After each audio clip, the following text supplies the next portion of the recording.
What's up, investors? It's the Russian dude. Imagine a country on life support. IV drip filled with oil money, whizzing through sanctions, corruption, and war debts. But its leader still gets on stage to reassure the nation that everything is well. The economy is growing, and, well, as always, there is no need to panic. Well, that is Putin's Russia in 2025. The state media blasts patriotic jingles over videos of tanks rolling through mud, while the actual economy is melting like butter on a nuclear reactor. The ruble's value is somewhere between toilet paper and monopoly money. Unpaid wages, half-empty shelves, and budget cuts are now just part of daily lives. Maybe not in Moscow, not in St. Petersburg. After all, these cities are the face of Russia, both for the outside world and for Russians themselves. We guys are talking about thousands other cities, towns, and villages all across Russia.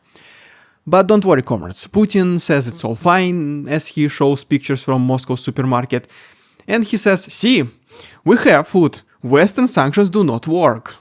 Meanwhile, something rare just happened. Two of Russia's top economic brains, Central Bank Governor Elvira Nabiullina and Economy Minister Maxim Reshetnikov, they do it broke protocol. They did not whisper behind closed Kremlin doors. They said it out loud. This ship is sinking. The country's finances are collapsing under the weight of its own lies. And for once, these are not just whispers from exiled dissidents or Western analysts. These are insiders, and they have seen the ledgers and Microsoft Excel spreadsheets. So today, let's talk about how the Russian economy is cracking from within, how militarization is rotting it from the core, how oil money cannot hold it all together, and how the West's grip is getting much tighter.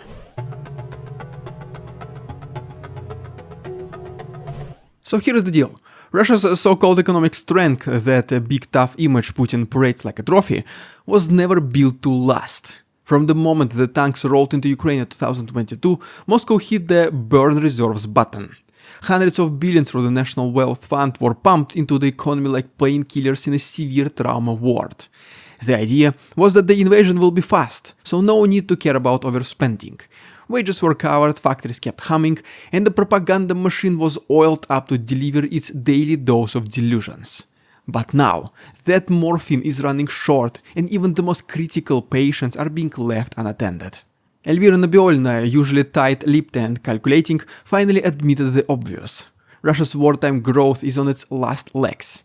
Key resources such as labor, industrial capacity, bank capital are not just strained, they're exhausted. Factories are short on materials, businesses cannot find workers, and the financial cushion that once softened the blow of sanctions is now almost gone. What about that famous National Wealth Fund?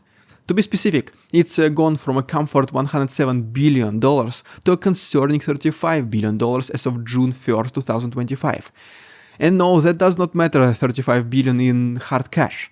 Most of it is in Chinese yuan and gold. Assets that are harder to liquidate and convert to cash, especially in a time of urgency, where you might be forced to sell at unfavorable prices, making you lose hundreds of millions just because. Just because the other side at the transaction saw your desperation and took advantage of your situation. And if that was not depressing enough, Maxim Reshetnikov addressed his own gloomy forecast. He said that the Russian economy is on the edge of a transition to recession. It's not on the edge, to be honest. It's a dangling off the cliff. And as they speak these painful truths, guess who jumps in to say, no, it's totally fine. That's right, our favorite shirtless horseman, Vladimir Vladimirovich. Putin got on TV the next day and said that the economy is strong, resilient, and even stable. It was as if someone poured sugar on a desert sand and called it a dessert. Stupid joke, I guess. But let's give credit where it's due. At least Nabiullina and Reshetnikov had the guts to break ranks. In Putin's Russia, telling the truth is more dangerous than stealing a general's mistress. Their warnings were not acts of rebellion, they were survival instincts. Because even the Kremlin's technocrats know, when the money runs out, someone's head will roll. And they're trying to make sure it's not theirs. Which honestly is still a very big dilemma for them. Tell the truth now and risk your career and maybe life. To be gone, simple as that. Or keep your mouth shut, see the situation getting worse and pray for a miracle. If it doesn't happen, You risk losing your career and life, but in much worse way. But what about Russia's oil, some of you might ask? Was it the one and only resource that helped Russia overcome all the financial difficulties in the past, no matter what? Will it happen again? Let's try to answer these questions in our next chapter.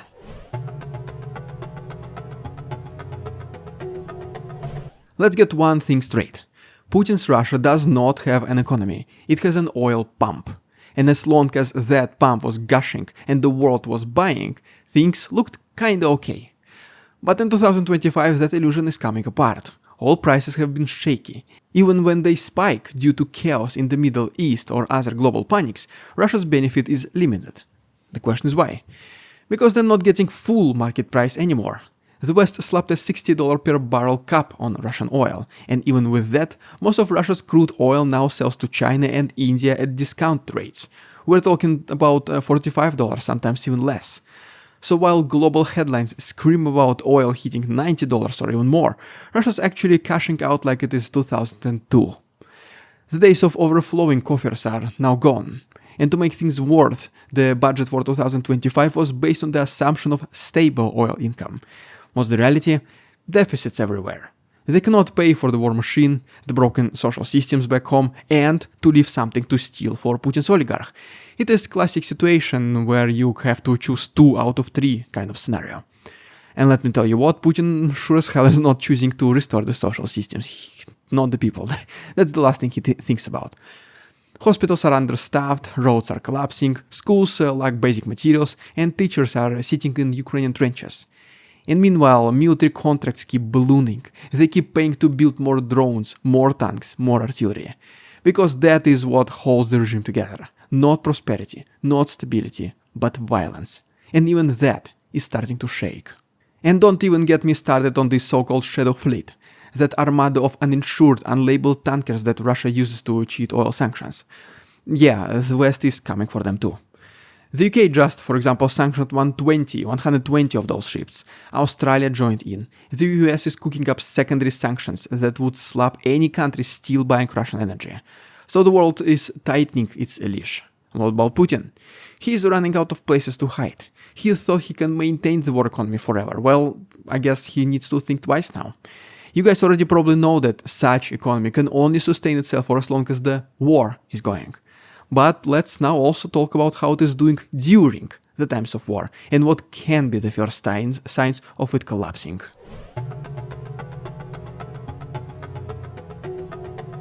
You know what happens when a country turns its economy into a war machine? At first it looks great. Factories roar to life, employment spikes, the GDP chart gets a little bump. It feels like growth, something what we see kinda in Russia, not maybe now, but in the last couple of years. But it is fake growth. It is sugar high before the crash. In 2025, Russia's military spending is over 6% of GDP, the highest since the Cold War.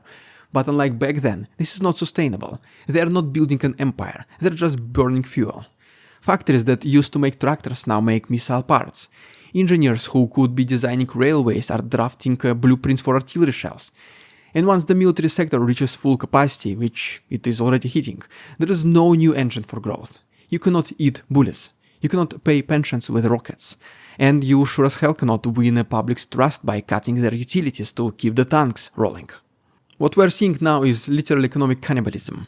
Public services are dying, inflation is rising, civilian investment has evaporated. Foreign investors fled a long time ago, and domestic capital is hidden under the bed, praying the walls do not cave in. Everything that still works in Russia is being artificially propped up by state funds. And well, what about then those funds? Well, drying up as well, fast, very fast.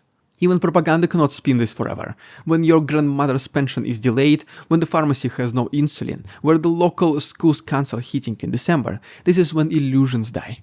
And it's not just about hardship, it's about humiliation. Russians are being told they are winning a glorious war while their lives fall apart. And even the best propaganda cannot cover that gap forever.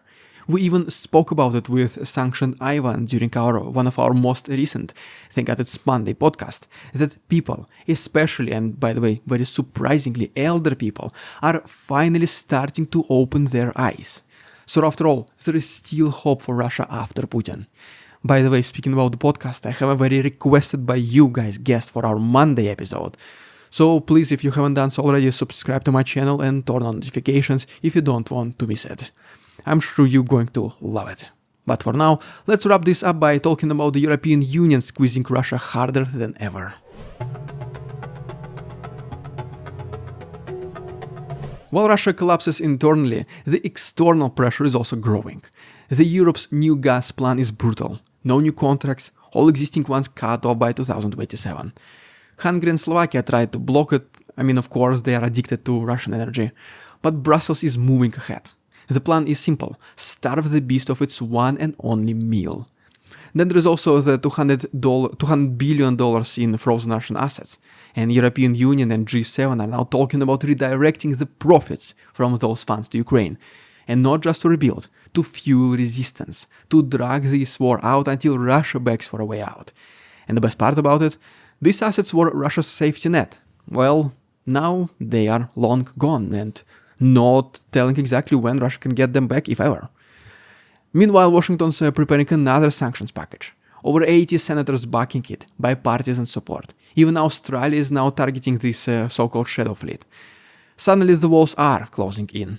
Putin tried to escape to Asia, and now even Beijing is nervous, because trading with a bankrupt radioactive autocracy is not a good long-term plan. But none of this would matter if the Russian people still believed. The regime does not fear bombs, it fears doubt, and doubt is creeping in. You can hear it in market stalls, in grocery stores, in taxi cabs, and in whispers across factory floors. People say things like, "Why cannot I get my salary? Why did my nephew come back in a coffin? Why is there no medicine in the hospital?"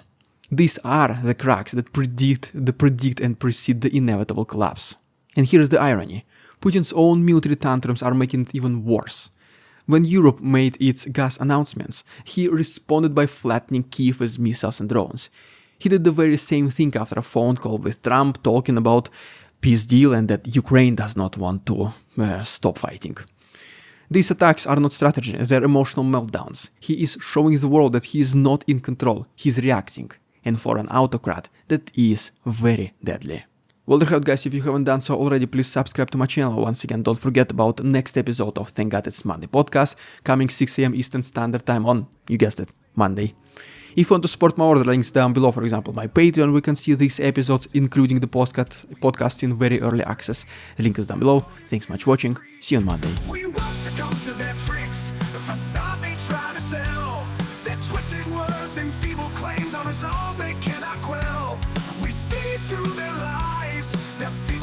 To sway, we do not believe in